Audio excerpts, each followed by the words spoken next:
Welcome once again to HTV Africa. HTV Africa is Humanist TV Africa, and this is a special edition today at this Sunday. And of course, we hope that all of you watching us are doing very well. And my name is Kato Mukasa for HTV Africa, where we are able to broadcast to you wherever you are, in your sitting room, in your car, in your garden. This is a virtual TV station, but of course with physical studios in different countries. I want to remind you to please subscribe to our YouTube channel, but also our Facebook page, which is Humanist TV Africa, but also to write to us at on our email, and of course our producers will be able to address your concerns. And of course the email is humanisttvafrica@proton.me. humanisttvafrica@proton.me. This is Kato Mukasa, and of course it is the humanist interviews we are going to be having today. But before that, I should tell you more about the TV that you are watching right now. This is a virtual TV, but of course we have physical studios in Uganda, where we have 4 studios. We have 2 studios in Kenya.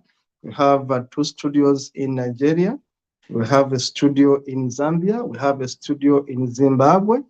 And we are opening up studios very soon in Malawi, Egypt, Rwanda, and Tanzania. And we are growing each day. Of course, we have a studio in the US, and also we have a studio in the UK.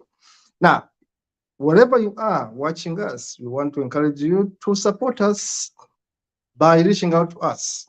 Remember, we are an NGO. We are not for profit. We work for NGO mandate, not for profit organization. Our staff, of course, need data to be online. We need cameras. We need studio equipment. So if you have to make a donation, consider donating to this NGO, and you can write to us at humanisttvafrica@proton.me. You can write to us at humanisttvafrica@proton.me. We are an NGO. We don't work for profit, but we need your support. You can consider this Christmas to give us a donation. You consider this January, this 2024, wherever you'll be watching us, to send us a donation to continue doing our work. Remember, we have staff. Some of them are full-time on this station, and of course it means they need to be able to survive. So your donation is highly welcome. Why do we exist? We exist as a humanist TV. Africa is used symbolically. Africa is used figuratively, because technically all of us are Africans. We come from Africa. So whether you're an American, whether you are a Saxon, whether you are Russian, whether you are Jamaican, whether you are, whatever you are, Caucasians, Asians, Black people, we are all Africans. So when we say Humanist TV Africa, we simply mean TV for humanity, a TV for all of us. Remember, I've told you, we have studios in the US as I speak. We have studios in the UK, where I'm based. And of course, we have studios in different African countries. Now, broadcasting live to you, wherever you are, on your gadget, on your screen, on your phone, on your iPad. We are Humanist TV Africa. I want to invite you to be able to work with us. Now in the studio today is Dennis Bongole, who is based in Uganda, and of course is producing the shows that you see, working hand in hand with Brian Kabeko in Kenya, but of course with Hassan Hussein Bayo, who is also based in Kenya, and we are producing more. We are making more producers in different countries. Today's topic is a life of Ugandan refugees, exiled in Zambia. Today, we have a special interview, a special kind of topic, and we're going to be looking at the life of Ugandans refugees exiled in Zambia. Now, our guest is unique. It's Daniel Ngozi. We shall keep him not revealed by face. He's going to be giving you half his face. Why? Because we're going to soon know why we don't give you the full face of Daniel Ngozi. Daniel Ngozi is a Ugandan like me and has been persecuted in Uganda. He's not alone.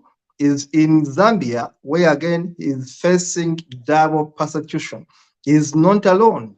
He's with over 60 Ugandans who were exiled in Zambia, running away from a bad regime in Uganda that's recently introduced the anti-gay bill, which is actually particularly targeting gay people, organizations that support gay rights, including my organization, and of course, people that speak out in protection of gay people in Uganda.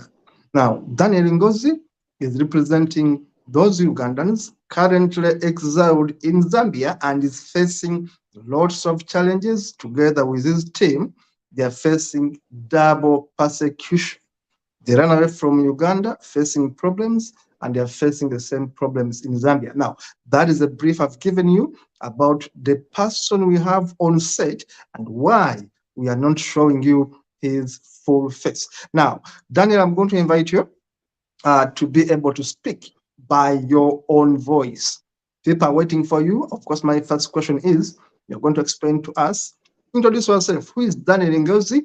Why are you in Zambia in the first place?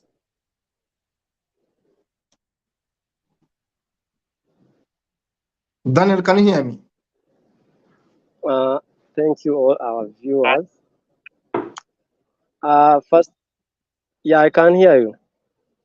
Please go ahead. Hello? Go ahead, Daniel. Go ahead. Hello? I can hear you, Daniel. Go Yeah. ahead. Thank you. Okay, I take this opportunity to thank all of you, the viewers. My name is Daniel Ngonzi. Currently living in Zambia, but a Ugandan. I came in Zambia this year in July. Then in July this year, that's when I came to Zambia. As Mr. Mukasa told you, I came here because of the anti-gay law that came in Uganda. I was arrested and I was just helped by a human rights organization defend us. So that's why I'm here, and that's how I found myself in Zambia. Yes, Daniel, thank you so much for that. Because, Daniel, I know your situation, and I know why you want to sit here. I've, of course, talked with you, but I'll be asking you the same question because people viewing you are doing so for the first time and in different countries.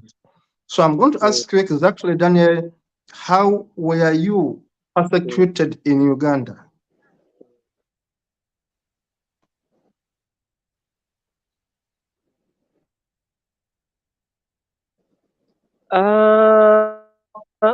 I was arrested in 2021, where we had a function.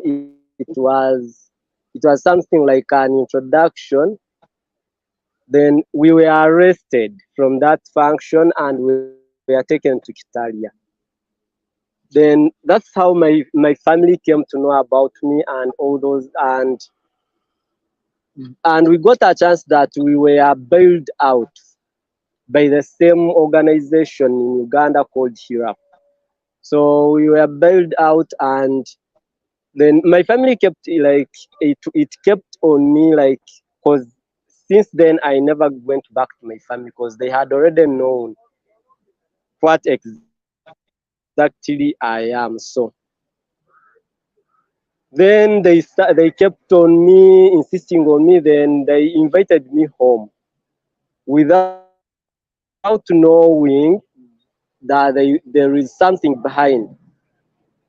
So I had to go home this very year. Then when I go home, that's how they ended up handling me to the police, and I was arrested again because they told me, if they asked me two questions: are you going to marry or you are not going to marry? If you are not going to marry, then we are going to disown you from the family and handle you to the police, or you have to accept and marry. Then I told them I don't have those feelings of getting married to an opposite sex. If you can accept me to marry my same sex, then I'm okay with it. Then they say that can't happen in our family. So that's how we ended up getting arrested for the second time. Then after that, again, Hiraf helped me to get out. Then after getting out, I had to come for an exile in Zambia. Daniel, I'm a Ugandan lawyer who knows what you are talking about. But because I want my Yes. viewers to understand you clearly, Mm, listen a bit, just listen a bit. I said I'm a Ugandan lawyer mm, who is interviewing you today, who mm, knows exactly what you are going through. But because I want my viewers to understand you, mm, I'm going to ask you a few questions for you to explain. mm, I know that you talk about HR, as you call it, and I know that it's an NGO headed by Dennis mm. Juko, a lawyer like me, who is a human rights defender. Yeah. And I want you to explain to the viewers Mm, which month, which day mm. were you arrested. You talked about Kitalia. When did you go to Kitalia? And when did Harap, the NGO of Dennis Juko, help you get out? I want those facts to be recorded here because this interview is going to be used to help you in your asylum process, but also to help you appeal to people who want to give them facts.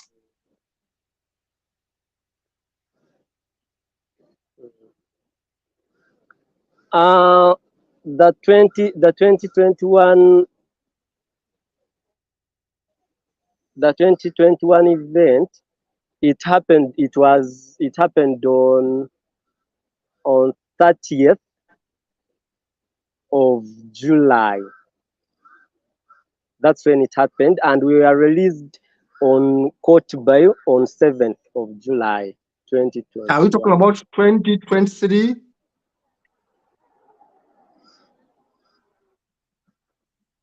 Daniel, are we talking No, about I said the first event, like Mm. that. Yes. Which year are we talking about here?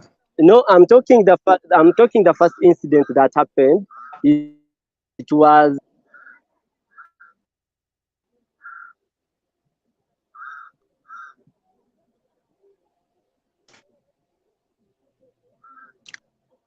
Daniel, hello. I'll repeat my question. I'll repeat my question. Don't worry, I can repeat 10 times because of network. I'm asking you to be Mm, specific on issues of dates okay. Mm, and a year because I'm documenting your case. Remember, I told you, apart mm. from being a journalist, today my profession is law. I'm a lawyer. I'm helping you here to set your case straight.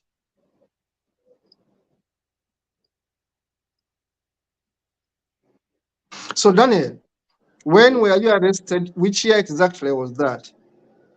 The first incident, yes. The first arrest was in 2021. Okay. Remember the month? At least the month? Hello? Do you remember the month? Omwezi gwe bakusibirako? It was on 30th. Yeah, it was 30th. Hello? I can hear you, Daniel. Just speak. Don't worry about me not responding. Mbansirika because Hello? nsagala kutawanya.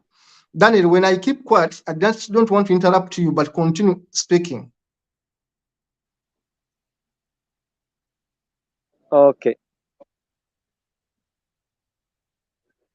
Okay. The first arrest was on 30th of July 2021. Then we were released on court bail on 7th of August 2021. And the NGO was that of Dennis Juko, the lawyer I know, Dr. Dennis Juko. And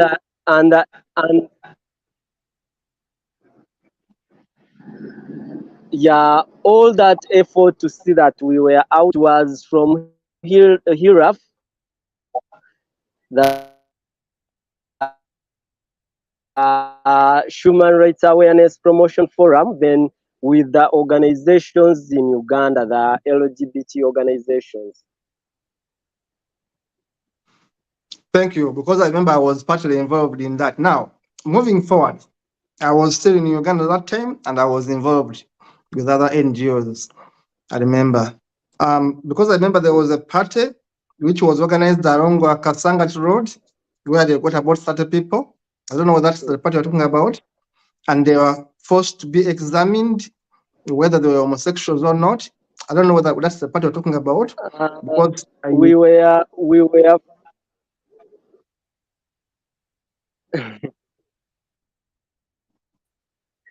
then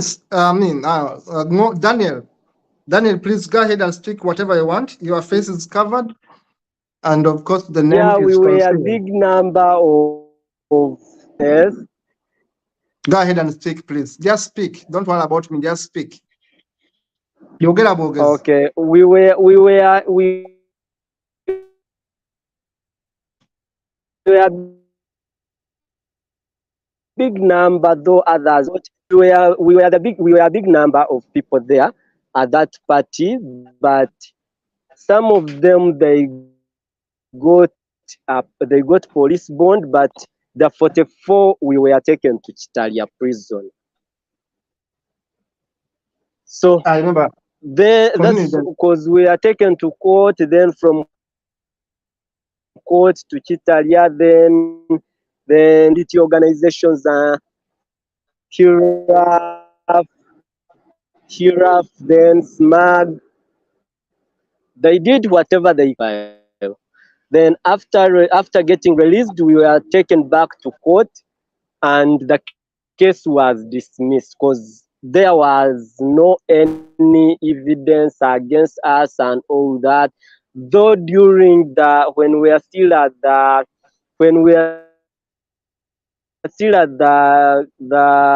police, a lot of things happened because they brought doctors, nurses, like it was a bad experience because I want to check you. It's something not easy to bend for a woman to check you. So it wasn't that easy, but we had Daniel to agree because we are at police and we have used to ask us. Yes. Daniel, I'm going to ask you slowly. Tofaayo kunziramu ngenda kubansirika because mba njagala owulire bulungi kyenkugamba ate because of the network nja kwogera bwe nsirika gwe oyogere otegedde kyeggamba.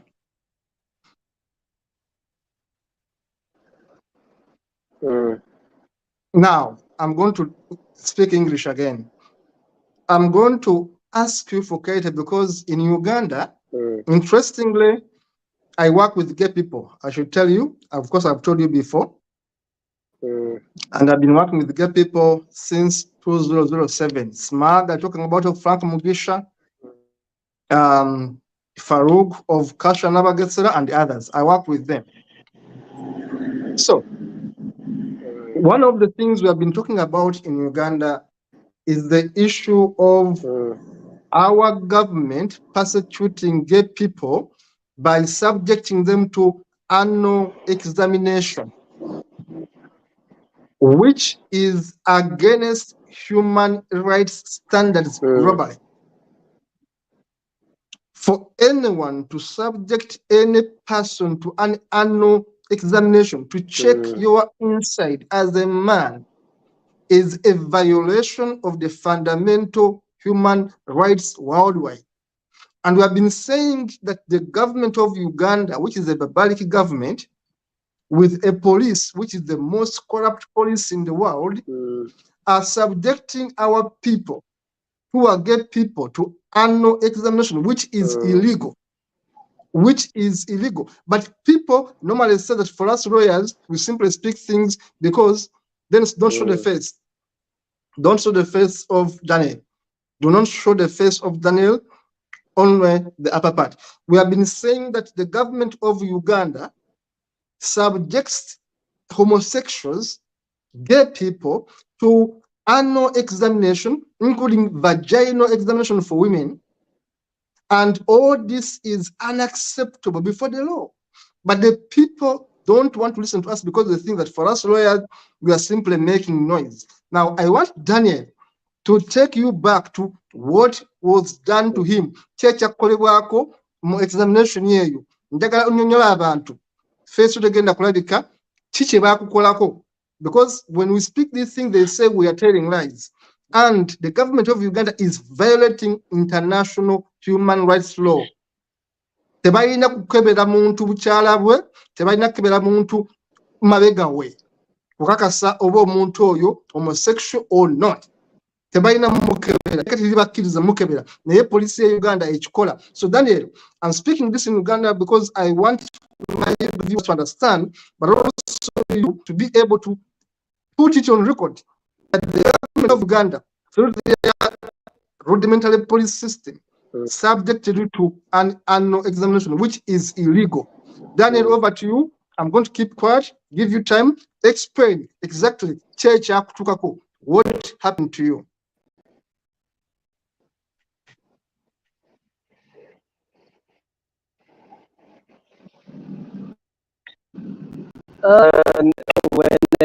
When I again think of that incident, me myself, I feel hurt as me, because that's what I am, and I just feel I'm okay, because when we were arrested on that day, we are taken to the police post, and because we were divided to 2 police stations. So the following day, these guys, that's when they took us. They brought some nurses to do annual checkups.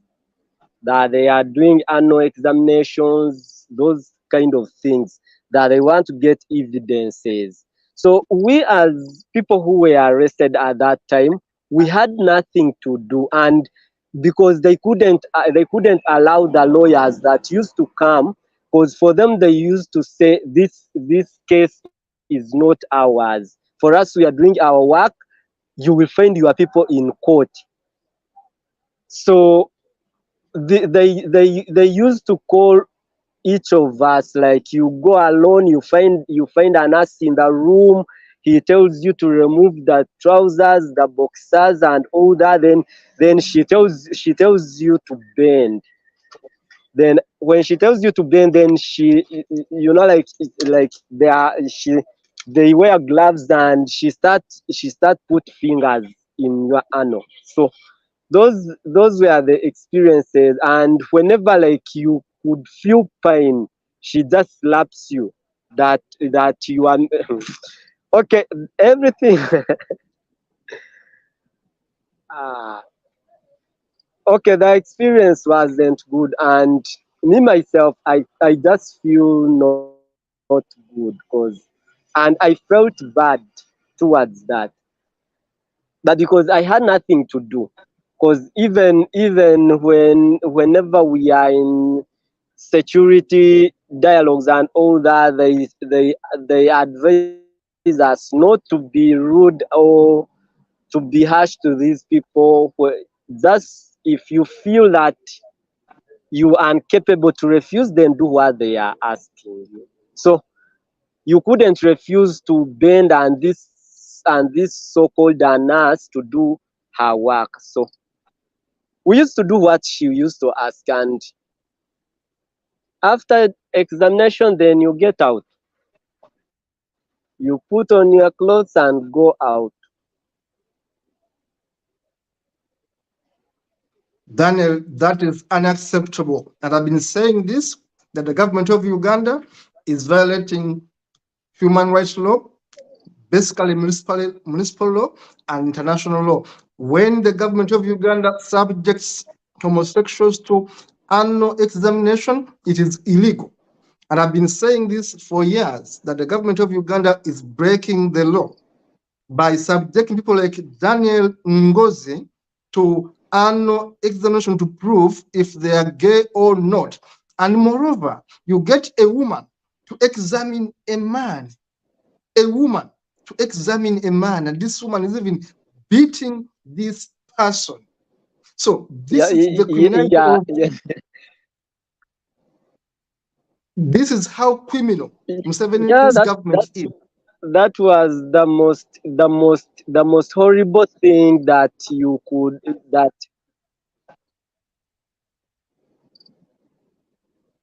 It is the most horrible, most dehumanizing, most demeaning thing to do to a man, by making this man bend, and another person, without consent of this person, without consent of this victim, a woman, even if it was a man, touches the other person's anal to check if this person is gay or not. This is unacceptable. This is illegal, and the criminal government of Uganda continues to do this.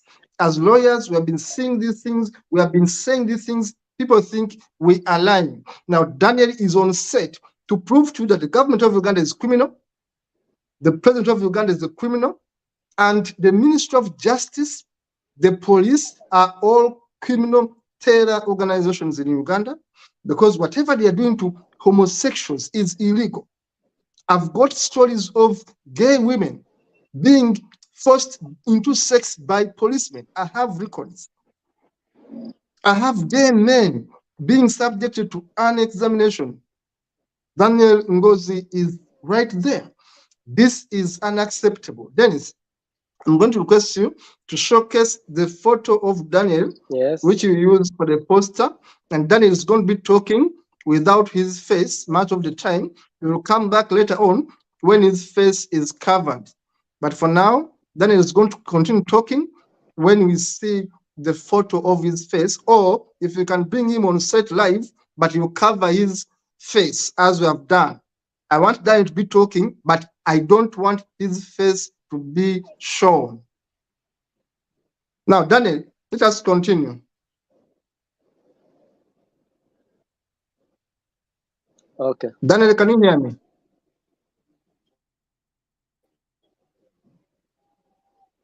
Yes, that's a Yeah, good I can one. hear you. Daniel, keep your camera there. Camera ogiteekaawo aweri walungi nnyo, balaba kifuba kyokka, saagala balabe face you at all. Mm.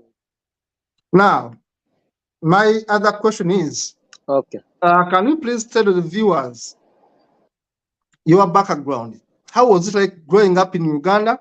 When did you discover that you are actually a gay man?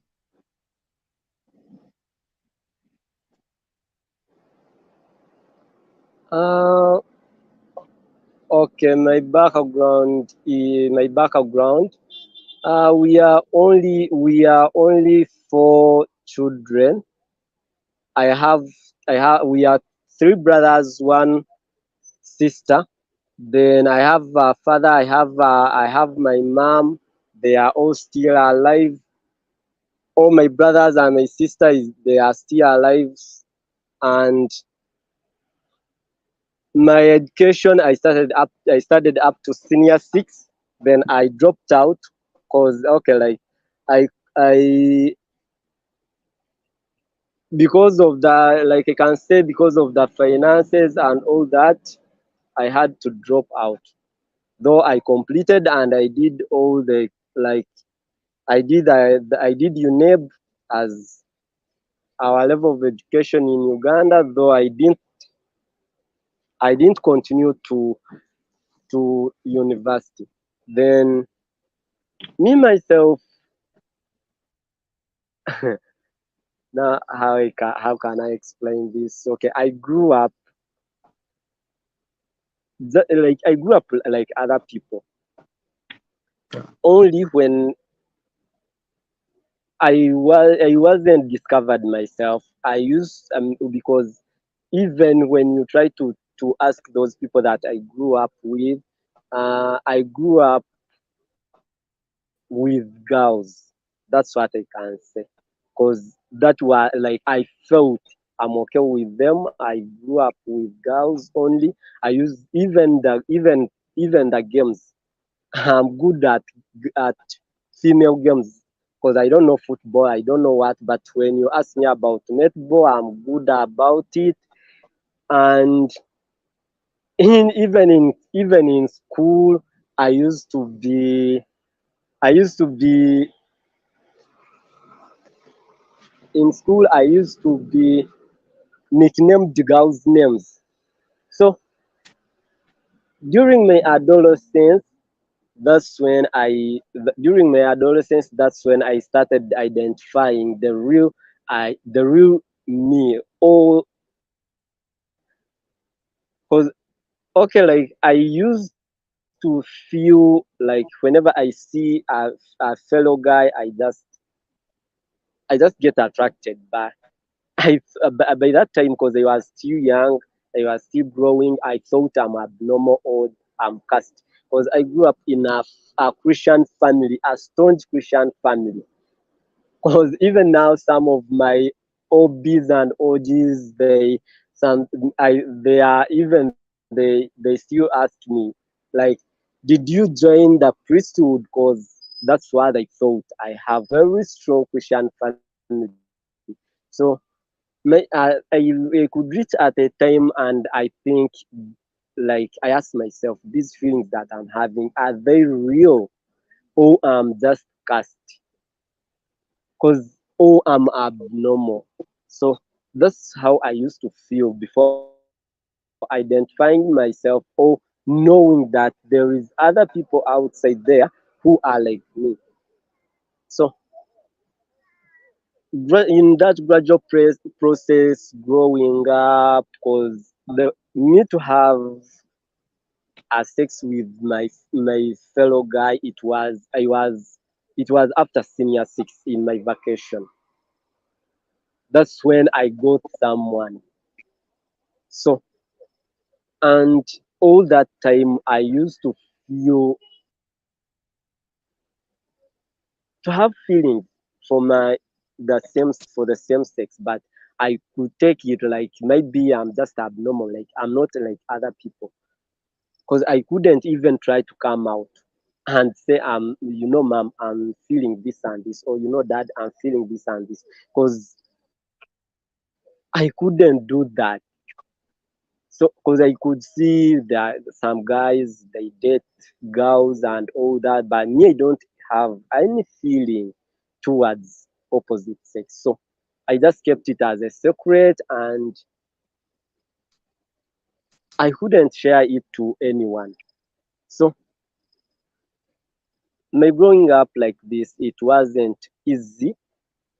That's what I can say, but I don't know, because because I hear people saying that some people you can't be born like this. It's just you guys, you just learn from, there is organizations who influence these things and all that. But me personally as a person, I don't really think that it's real because this thing is just born. You just born with these feelings. That's what I can say. Because me growing up, I just know that I'm like this, and no one taught me, or or like saying like maybe like someone influencing me.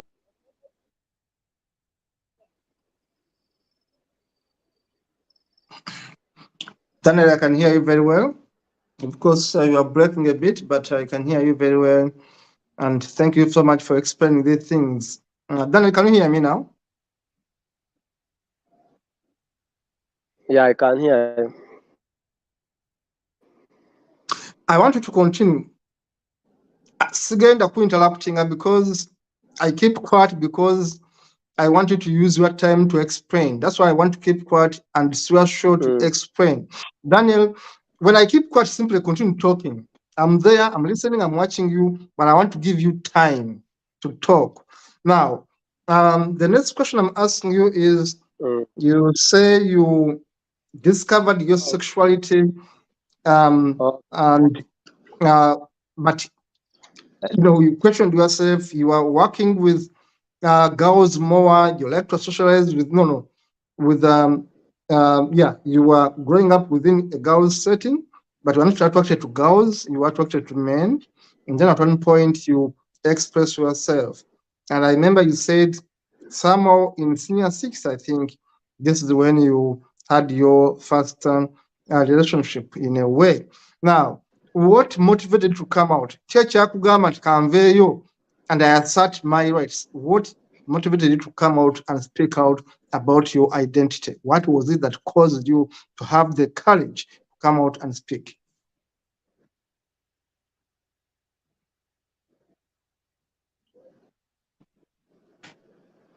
Mm, I can't lie, I didn't have courage to speak about it because I really love my family. Mostly, the most thing in this world that I love is my mom. So I could think about it and say, if I do this, I'm going to hurt her a lot, and which I couldn't.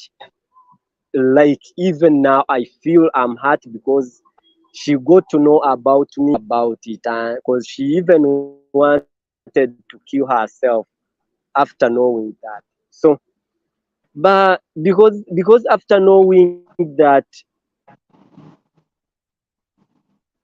I'm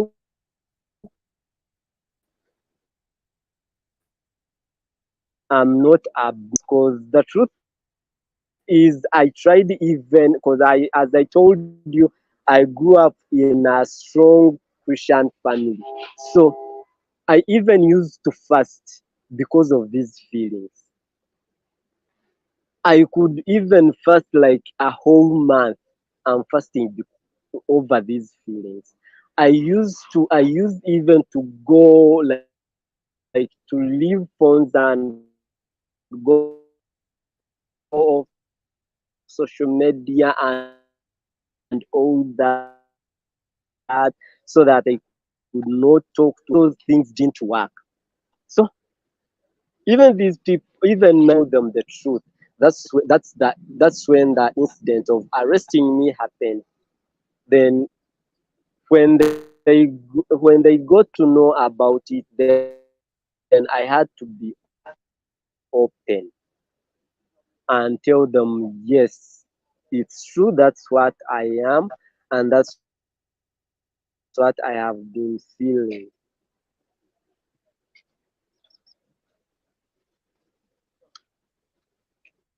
Daniel, I keep quiet because I want you to speak. I'll ask you another question. I'll ask you another question as we go into the last phase of the interview. Daniel, I want you to share with the audience, our viewers, the person we have in the studio is Daniel Ngonzi, who is a Ugandan gay man exiled in Zambia, where he has found much more problems than he ran away from. Sometimes you can run away from fire and we end up in a pan full of hot cooking oil. Zambia is a disaster. Zambia has not even helped Daniel Ngonzi. That's why we are here on set to hear his views. But also, Daniel is not alone. There are several other Ugandan gay people in Zambia who are running away from Uganda because of the recently released anti-homosexuality law, or an act which came into effect in May 2023. Now, on the set, I have someone from Madagascar. It's called Abubakar Abdullahi Gwandu. He says, I'm also exiled in Madagascar. You can imagine they are watching us right from Madagascar. Now, Daniel, getting back to you, I know that Juko's organization, HAPREF, has been able to help you a bit with the legal process in Uganda, but of course, I know that still you were not safe in that Uganda, where basically it is criminal to be a gay man or a gay woman. Yet, of course, you felt differently and you express yourself. Of course, Daniel has told us he was arrested a number of times, and I remember he gave us dates and months and years.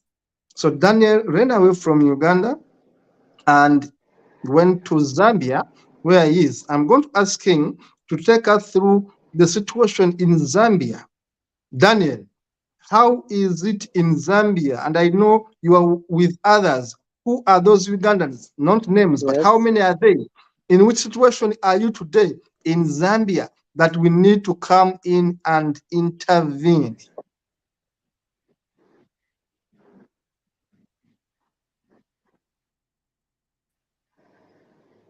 Uh,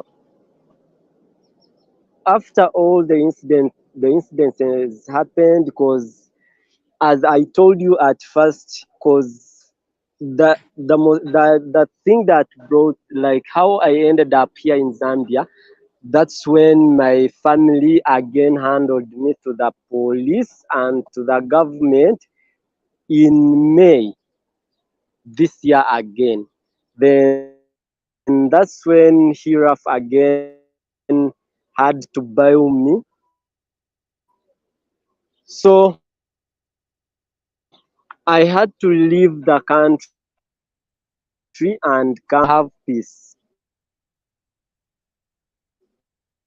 I will have the protection of the government.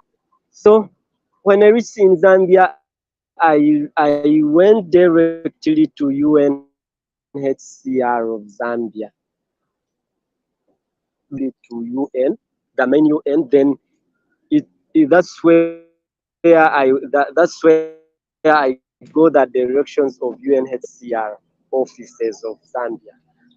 So when I reached there, they told me, no, you have to go back to the Home Affairs office and get registered. Then after getting registered, you come back with a notification. Then we see what to do next for you.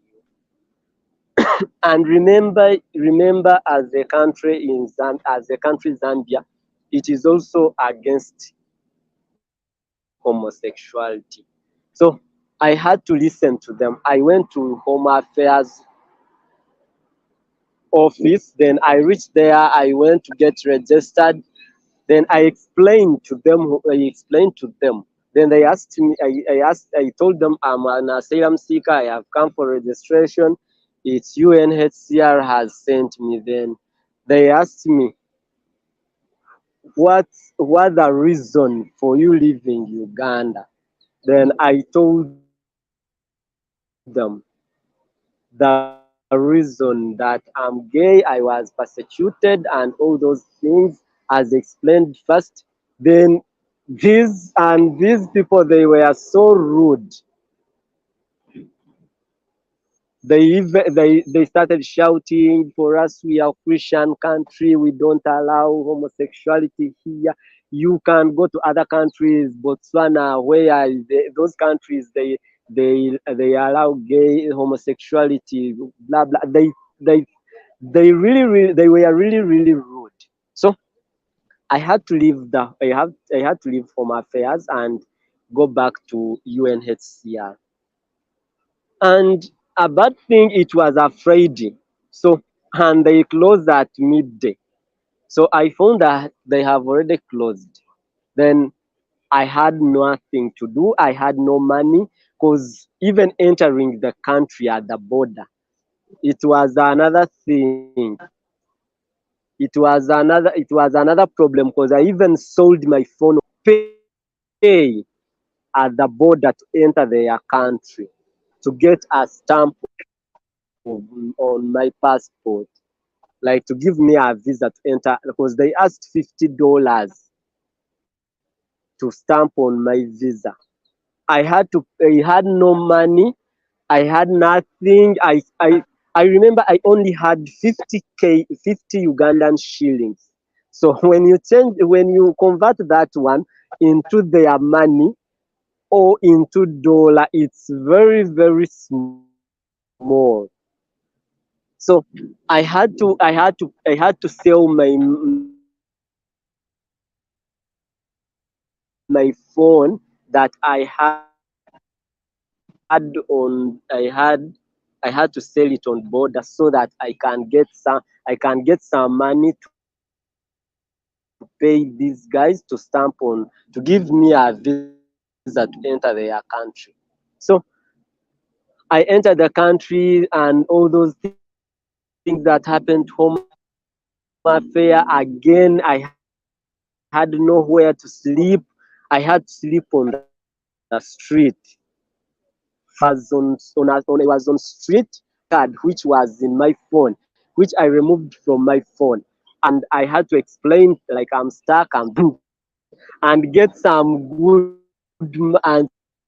get some little small money to buy something to eat, at least a bread and a juice.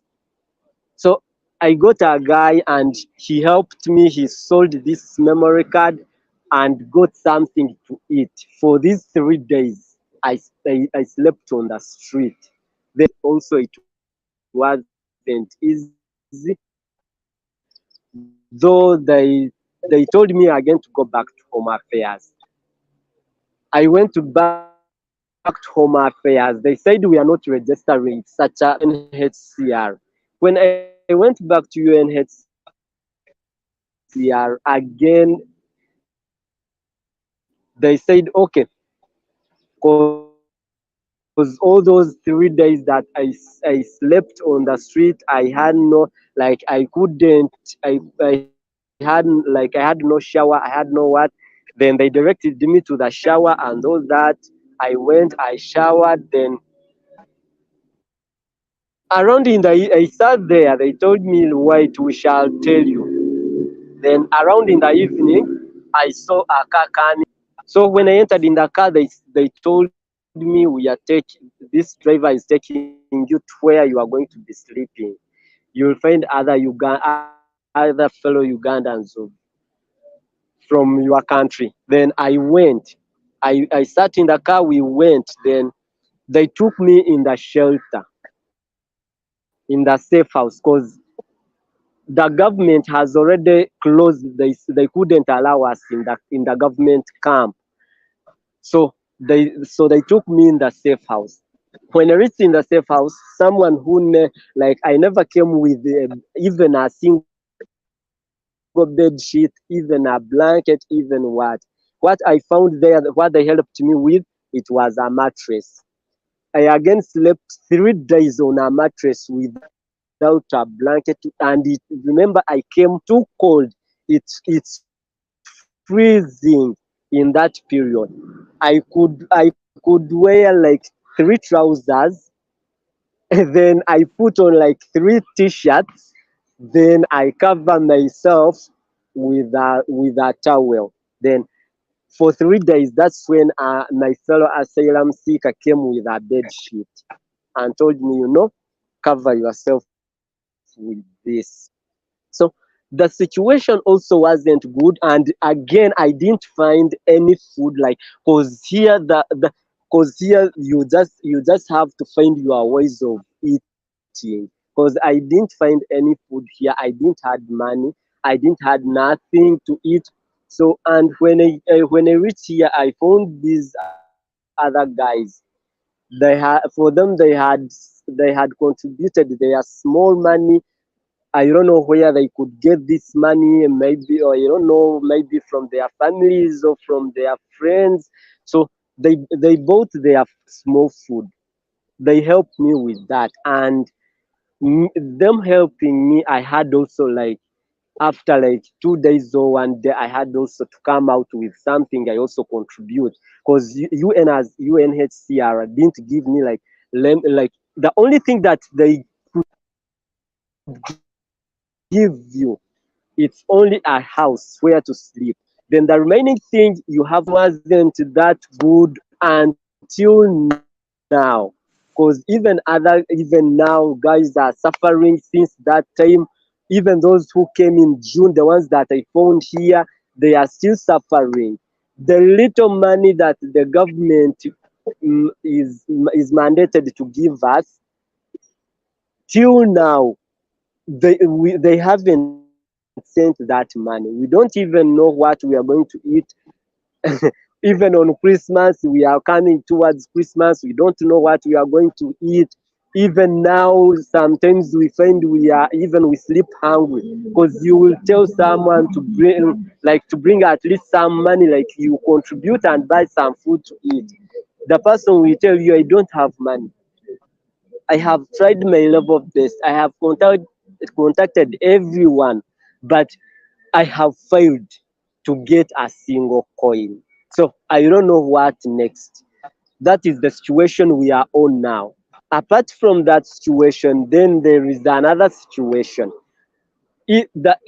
For us, the one in charge of us as LGBTQ at UNHCR informed us that in December he will be closing the safe house.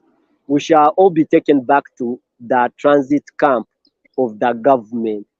And the transit camp of the government, it is now closed, because even the commissioner of home affairs, like commissioner for the refugees, home affairs office, even he gave the documents, in like the official letters for those refugees and asylum seekers who are in that transit, to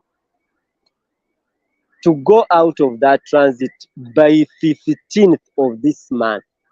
So 15th of this month, it was Friday, last Friday. That means these guys who are still there, others who had their financial background, they already left the camp.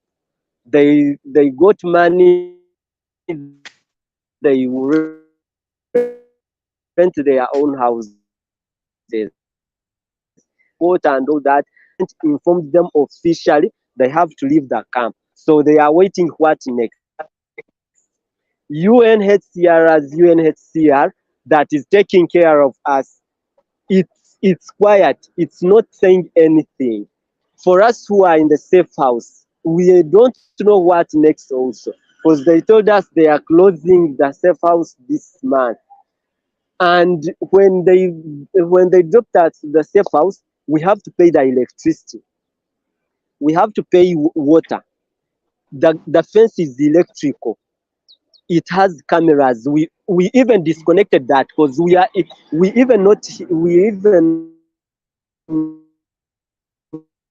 in connected all the electrical, like the electrical, because the fence is electrical wired, and we disconnected them, because we don't have enough money to pay for power. That everything, like, we are insecure. Even like,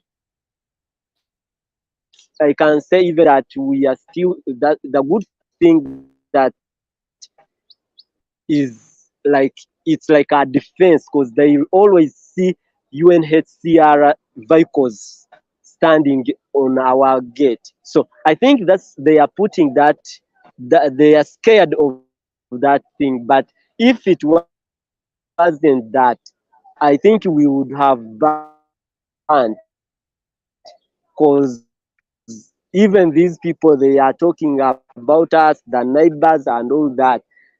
They call us homosexuals and all those things, exactly what we are. And I think they are just fearing that because we are protected by UNHCR, that is it. But the situation here, it's also not good. The government is not treating us well, because they are saying we are not, we, for us, we are Christian country and all those things. We don't allow homosexuals here and all those things. UNHCR has kept silent, like as if it doesn't know that we are here, we exist in this country. So everything here, it's not all that safe. That's what I can say, and we are not okay at all. Daniel, thank you for your account. Thank you for your account. As I Because told you, of even me course, you know. getting registered and other people who came after me, it was a war, because I came in July, but I was registered in September, because the government has refused to register me. I had to.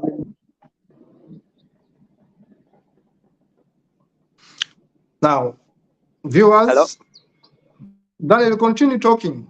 Continue talking. Daniel Yogera. Okay. Okay. So I came here, even getting registered, it was a war, because I came here, I was registered in September. So I was here all that time illegally, because they gave me a visa of just 1 week and it got expired. I couldn't move. I used to stay indoors for all those 2 months. I couldn't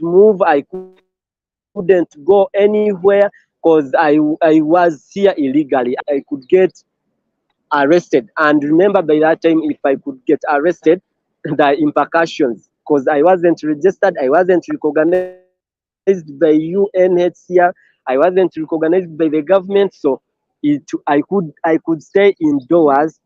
Ones, we are suffering, we are doing what, like the situation really here, it's not all that well.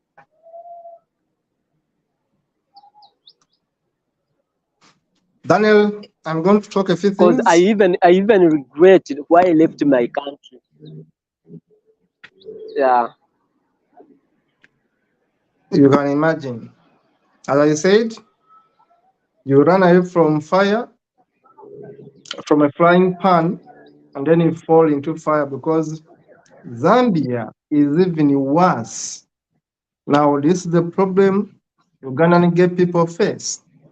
As I talk today, we as HTV are supporting Ugandan homosexuals who are holed up in Kakuma camp, which is in Kenya. I call it a death camp, where we have over 100 Ugandan gay people yeah, there. They are in Kakuma. And Ugandans yeah, have been committing suicide in Kakuma. Ugandan gay people have been committing suicide in Kakuma. You Ugandan watching me, I'm supporting President Museveni and his rule, and especially people behind the anti-homosexuality law. You don't know how much that law is affecting Ugandans. As I speak today, there are over 100 Ugandan gay people in Kakuma camp in Kenya. As refugees, they lack what to eat. As HTV, we have been helping where we can, but we cannot do much.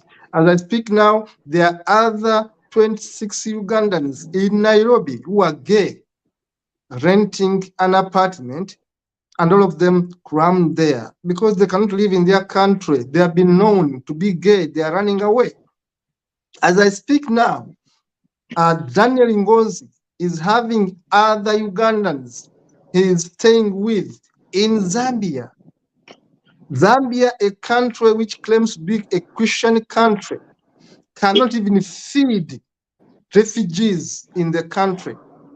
Ngozi has just told you they have even to pay their own electricity. Now, how do you expect refugees to feed themselves, to pay electricity, to pay for water? It's insane. Thank you, Nansamba, watching live from Dubai. Another person is watching live from Madagascar. Of course, we are seeing a viewer watching from Nigeria.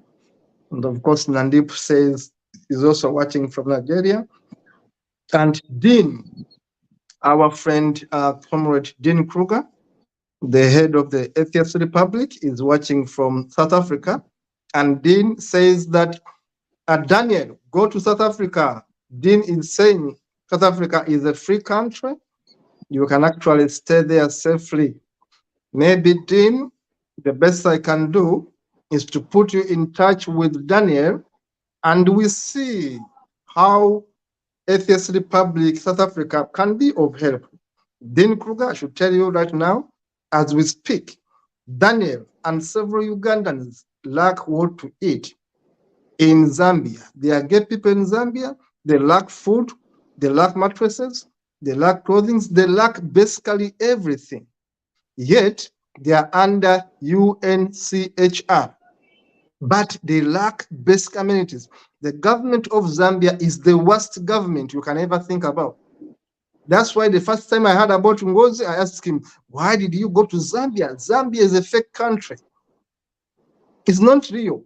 Zambia is even worse than Uganda because Zambia has declared itself a Christian nation. How dare you, an African country, declare itself a Christian nation? Zambia is a fake country. There's no way I can even advise anyone to go to Zambia. Zambia is a theocracy. Now look at how they are treating our Ugandan brothers and sisters who are refugees in Zambia. Now, Daniel, as we wind up, because our time is up, I want you to tell the viewers, number one, yes, how many Ugandans are you staying with that are gay people that you know? Number two, exactly how do you want us to help as HTV and as viewers watching you right now?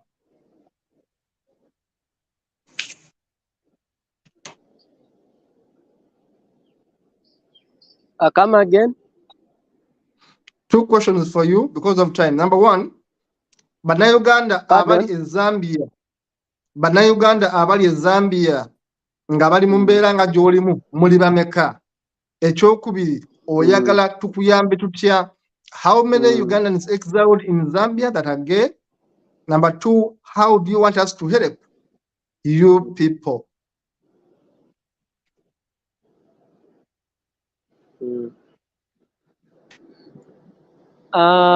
Okay, thank you very much. We are over 100. We are over 100 gay people here. We have some lesbians and some gays, some transgenders, some transmen, as the whole LGBTQ is. We are over 100 people here. Some are in the transit camp, which is already closed now. We don't know where our friends are going to be staying, because the government officially gave them an official document to leave its camp. And the most horrible thing is when the commissioner to say that may thunder strike you Ugandans. are you special from others to like try to put advice to ask where you are chasing us, where can we go, where are you putting us? So even we who are in the safe house, which is closing this very month, we don't know what next, and we don't know where we shall be put. So that's what is happening in our lives now, and that's the number that we have here. We are over 100. Then the kind of help I can say, like helping us, because the truth is the most important thing, it's food, because we can't live without eating, we can't live without food, because we are because if you have something to eat, because some of us now we are depressed, some of us we are stressed, because even you fail to get someone who can at least send you a $1, even if you call. So you find that someone is really stressed, you are having you're having problems leaving your country, you are stressed, you are again here in Zambia, you are again stressed. The government even doesn't allow you to work, the government doesn't give you that mandate, and if you go and search for a job, then that is another problem you will have to. So I would request that at least if anyone out there or the viewers, at least the small that you have to help us with, you can do it. At least we buy something to eat and survive for at least some days. Then another help, it's advocacy, to see how we can live in this country and to see how we can go through the process and be relocated to some countries, because here it's not safe as we talk. Then another thing, if someone can connect to us, or can is any organization there can give us like mental health therapy, that can help us at least, because the truth is some of us we are really we are stressed, we are depressed, and those two things can lead someone to start using drugs and all that. As you said, in Kakuma, gays are killing them, they are poisoning themselves and all those things, and that's truth. And the truth is, I think that's what next year, that's what you are going to start hearing, that someone poisoned him or herself in the camp, because the situation is really not good. Then another thing might be financially, because if someone can support financially, then we also welcome it. Thank you very much. Thank you very much. We have heard you. We shall bring you back. This is episode 1. We shall bring you back. We are going to give you platform over and over until your issue is resolved. So, Daniel Ngozi, just note you are going to be partnering with HTV Africa. We shall be inviting you over and over again until your matter is resolved. I'm going to try to contact Adrian Juko, who is the Executive Director of Human Rights Awareness and Promotion Platform, Promotion Forum. It's called the HARAF, that NGO which helped you to get the bail. Try to contact them and see if they can help. I don't know whether they will be able to help, but at least Adrian Juko, I know he has been promoting the rights of people victimized as gay, and his NGO is much bigger than actually my NGO in Uganda. Hopefully, I don't know whether they're going to have a mandate to go beyond Uganda. I don't know. But that said, Adrian Juko has done his role when you're in Uganda. HTV is going to do our role as you were in Zambia. Our role is going to be Okay. Mm. Our role is going to be, number one, to give you advocacy, which you asked for.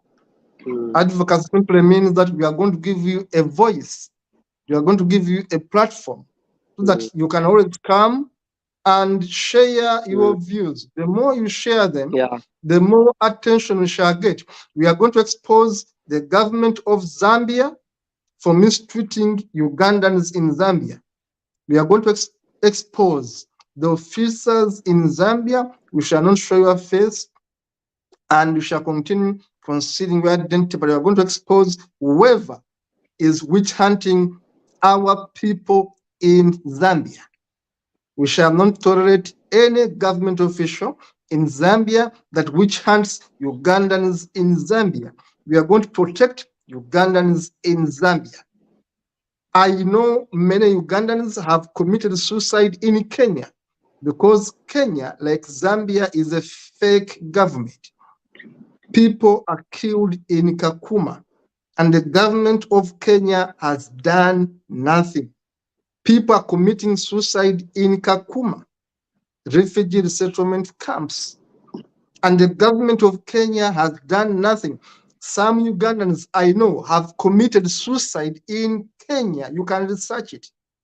Dead people in Kakuma. I don't want to see that one playing out in Zambia. We condemn both the governments of Zambia and Kenya for neglecting gay people in those countries. Of course, we strongly condemn the government of Uganda for endorsing the law. We condemn the parliament of Uganda for passing this kill the gay law into an act. It was a bill that was passed into an act just this year. And this is terrible because now hundreds of Ugandans are running away from Uganda. Now they're in Zambia, they lack food. They're in Zambia, they are being killed. They are being victimized. They're in Kakuma in Kenya, they're in Rwanda. Many Ugandans are in these nearby countries. They're in Sudan. I know Ugandans in Sudan. Very soon I'll be bringing you Ugandans in Sudan. In exile in Sudan, in a bad country like Sudan. They are running away from Uganda to go to Sudan to look for asylum in Sudan. Why? Because you people passed the anti-gay law. You are chasing your own people from your own country. Museveni and his rogue government, his militant rogue police are chasing many Ugandans from Uganda by merely passing that anti-homosexuality act. As HTV, we strongly condemn any government, anybody, any public official, any individual that involves in the victimization of gay people whenever they are. We think, and rightly so, that gay people are human beings like us, heterosexuals, and gay people deserve better just like us. Therefore, we advocate for 1, inclusiveness, 2, diversity, 3, understanding, and 4, support for gay people. Diversity, equity, and inclusiveness for gay people in Africa. Ngozi has mentioned 4 things that they want in Zambia right now. Number 1, they lack food. They lack food. I'm going to request Ngozi, if he wants to share a private number, I don't know how he's going to do it because I don't want to be involved directly in receiving money on his behalf. But I'm going to ask him as we conclude. But number 1, they want food. Number 2, they want security. Security, which HTV cannot provide. It's only the government of Zambia to provide security to any person in that country, more so refugees. Number 3, they are calling for relocation to a better country.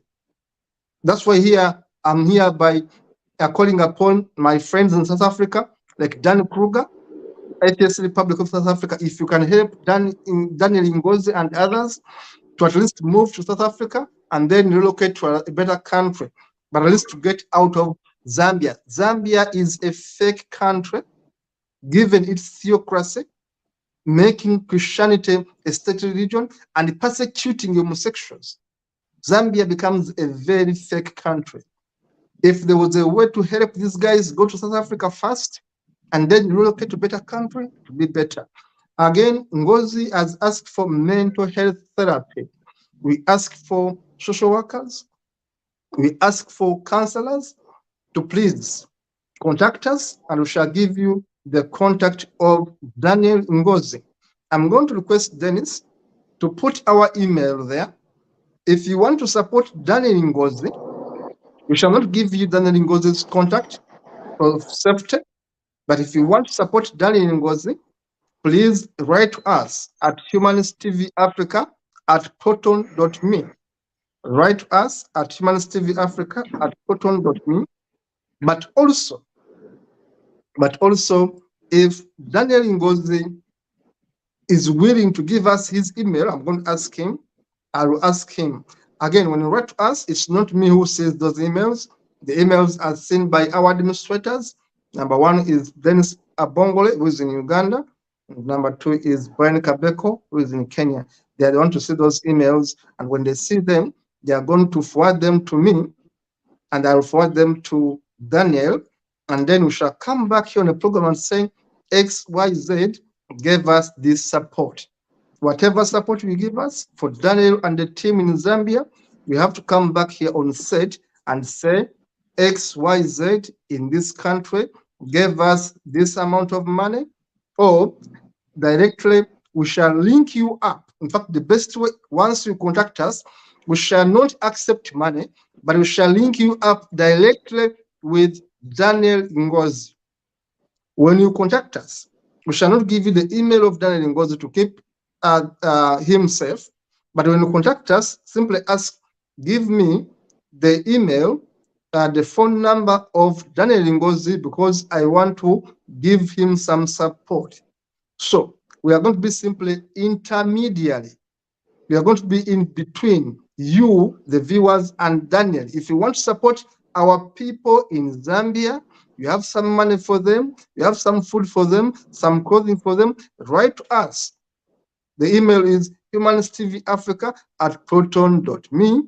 And what we are going to do is to give you the contacts in privacy of Daniel Ngozi. Daniel Ngozi, we are concluding. What is your last word?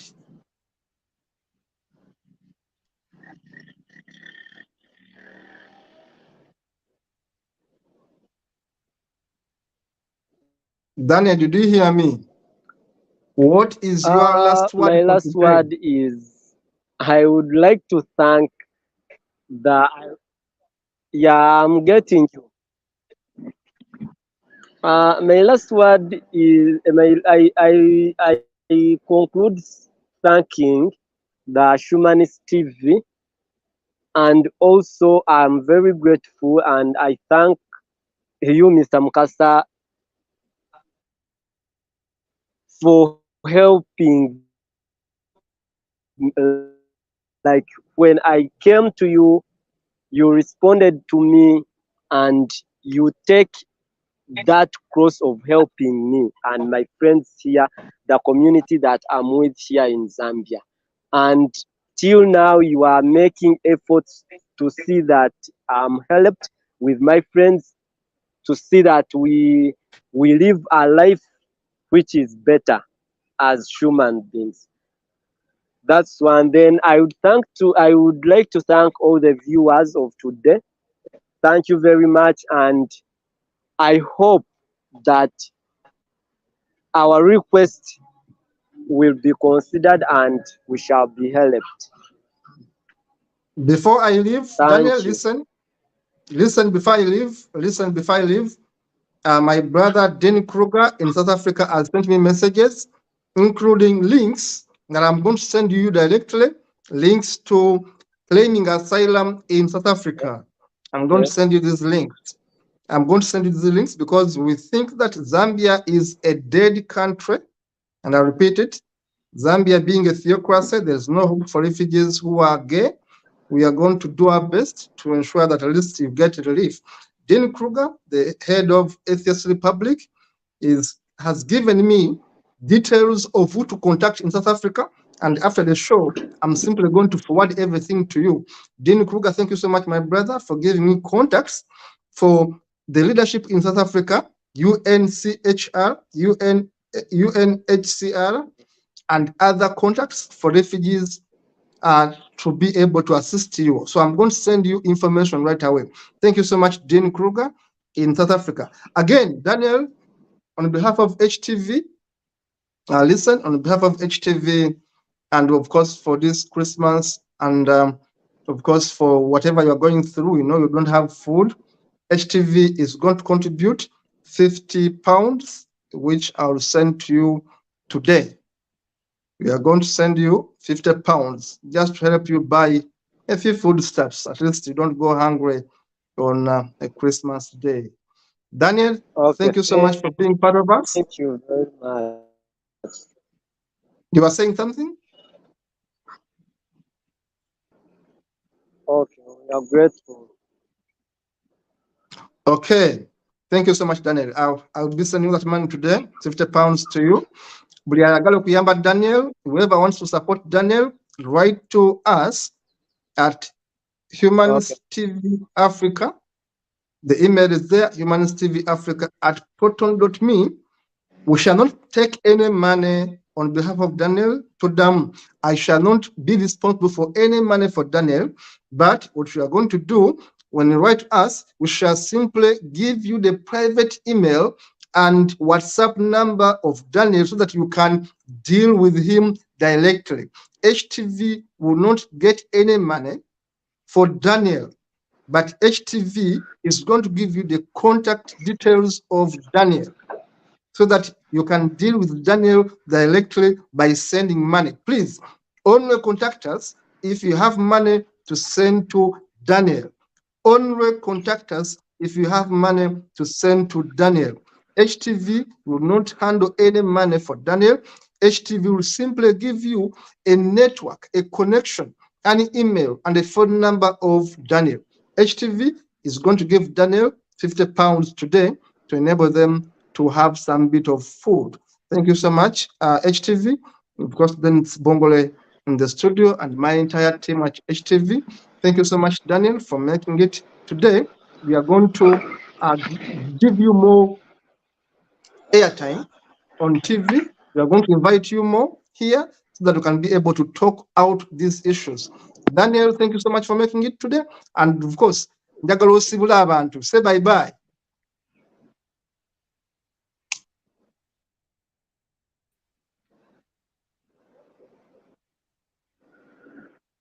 Daniel. Okay, bye-bye to all our viewers.